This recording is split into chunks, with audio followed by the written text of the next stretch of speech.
Hi guys! So for today's video, i-cover ko yung paggawa ng bakod dun sa likod ko. Kasi dun sa likod ko, nagpabakod na yung kapitbahay ko.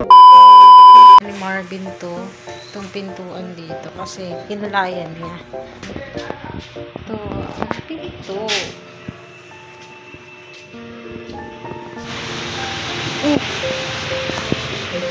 Malayo, lolo nila kao. Hindi na naman.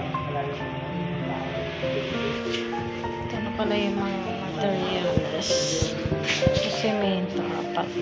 Natanggal na yung mga damo. Dinamay na rin yung damo dun sa kabila. Kasi pupunta rin yung damo yan dito sa amin.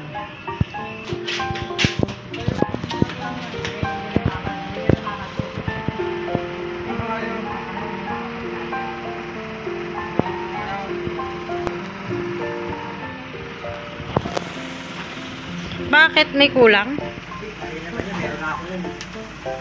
Pero wala naman siya sinabi na may kulang doon sa nakalista eh.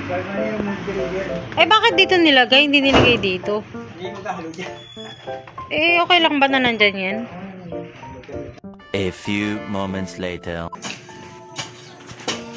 Ayan na po. So, dahil wala pa akong pambubong, naglagay muna kami nito. Ano nga ba ang tawag dyan sa blue na yan? Ha? Lusak. Naglagay muna kami dyan. Bagay. Para lang hindi mabasa ito. Yan. Kasi masisira daw yung ginagawa semento. Pag nabasa na. Lakas pa naman ng ulan ngayon. Itong kapitbahay ko. Ang dami-daming damo dyan kanina. Tinanggal na lang din namin. Kasi kung di namin gagawin yun, makapasukin kami ng ahas. Yan. So, plano ko rin na pati itong labas palagyan na rin ng semento. Dapat nga magbububong din ako, kaya lang hindi na kaya ng budget. So yan, marami rin gumagawa sa kapitbahay. Wala pa akong Meralco bill eh. Wala ko pa naman makakuha ko na yung account number sa Meralco para ma-monitor ko na kung magkano yung babayaran. Ito rin pala, kinulayan na yung pinto. Wala yung kulay na nakaraan. Puti lang siya. Pero ngayon, yan, kulay na. Pero natuwa ako kasi dito sa likod. Malaki-laki pala siya. So, parang isang part talaga siya dito. Fresh ko rin. Ba't ba kailangan hinuhukay pag magkaganyan? Ha?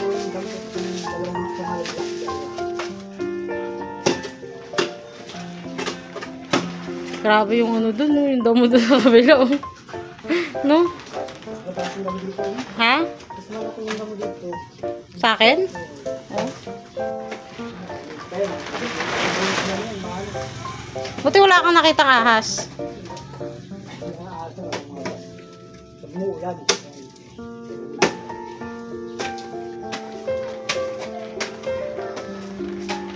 "2,000 years later."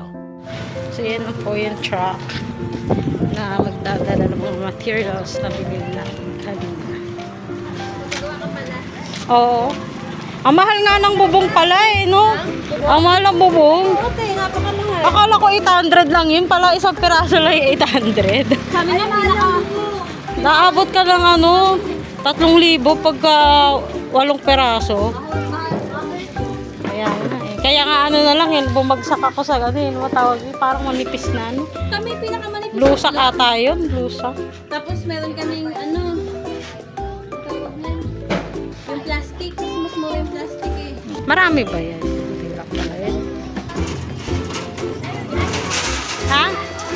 Mother. Yan nga yun. Yung binili ni Marvin.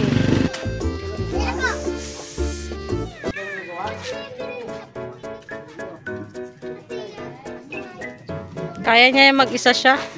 Magaling yan eh.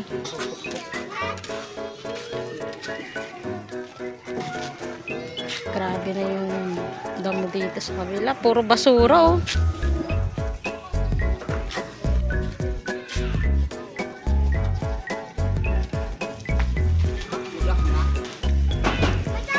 Itong ganda oh. Motor Republic. Wow. Malapit pala rito.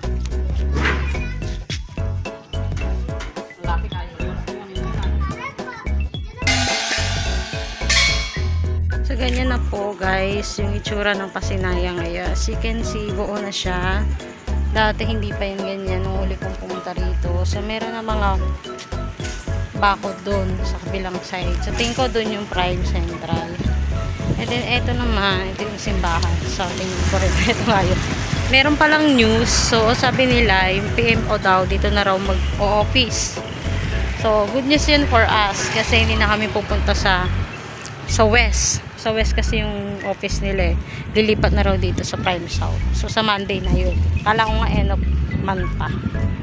Pero sabi nila, sa Lunes na raw yun agad-agad. So kapag may kailangan kami bayaran sa PMO, magiging mabilis na lang yung pagbabayad. Hindi ko sure kung ito ba yung simbahan o ito. Pero sa tingin ko ito kasi mas malaki siya eh. Wala man lang cross. Wala man lang cross na parang sign na simbahan dito.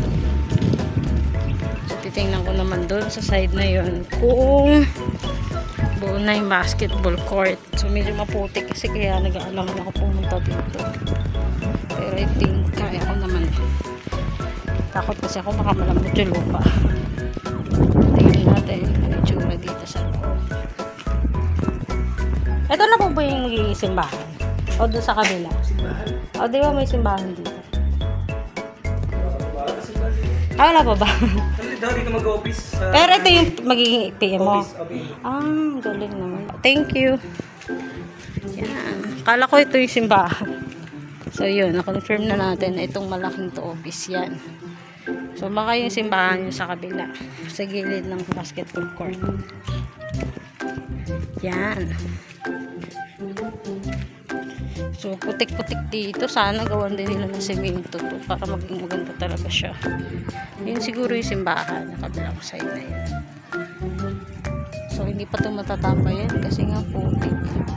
Pero sa tingin ko naman gagawin din nila yan gagawin din nilang bato yan. So let's just wait and see. Later. Yan na po, ginagawa ng semento. Ayan ba yung pangbuhos? Ha? Nabuo na yung tore. Hindi ibig sabihin yun dun sa sa poste. Hindi po. Asintada mo na sa mga tatlong asintada. Alam mo ba, Kuya Marvin, sabi dun sa kapitbahay, nung sumobra daw sila ng hati, pinatibag daw yung pader. Kaya natatakot ako, baka mali yung pagkahati mo, papatibag sa atin yan. Hindi, ayan o. Tutok. Sakto lang ba yan? Tanga-tanga naman. Bakit? Ewan ko, sabi daw, sumobra daw sila eh. Ayan o. Ano? May ano yan eh. Palatandaan. Oo, may muhon o. Tingnan mo yung buhos nila hanggang dyan lang.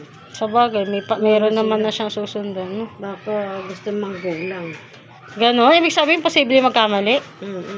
Gusto lang manggulang, no? Sinakit lang yun. Ha? Sinakit lang Sinakit yun. lang ito. Kasi pinatanggal daw sa kanila eh, pinatibag eh. Baka lumagpas doon silang ganyan. May underline.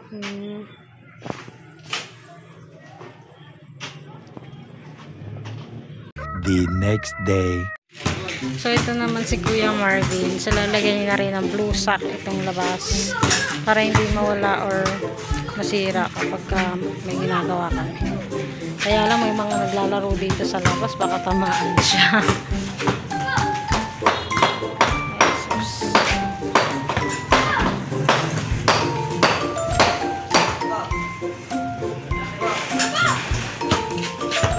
One hour later. Yan, so as you can see guys, naglinis muna ako rito bago ako umalis.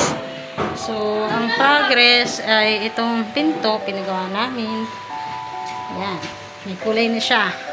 Dati kasi nung nakaraan wala pa yung kulay. So, palis na kami gabi na.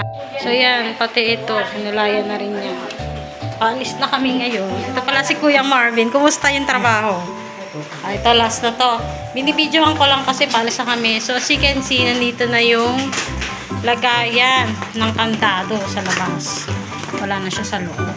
And then, dito naman, nagawa na rin yung bakod. Ito, itong bakod na to, itong dalawa na to, hindi yan sa akin. Sa kapitbahay namin yan. Ito lang yung sa akin dyan. So, hindi pa tuyo yan, Kuya Marvin, oh. Yung buhos na yan. So, nagtayo kami ng isang poste dyan. Tapos dito naman, wala pa kasi kami pang bubong. Kaya for the meantime, nag-blusak muna kami. Yan. Tapos, dito naman, pinasementohan ko na yung labas. Tapos at the same time, nagay din kami ng blusak dito sa labas. Pinakuha mo to, Kuya Marvin. Yan, nakapako daw to. Yan, nakapako. Yan, so is na kami. Tapos na yung video. tapos ang today's video. Diba?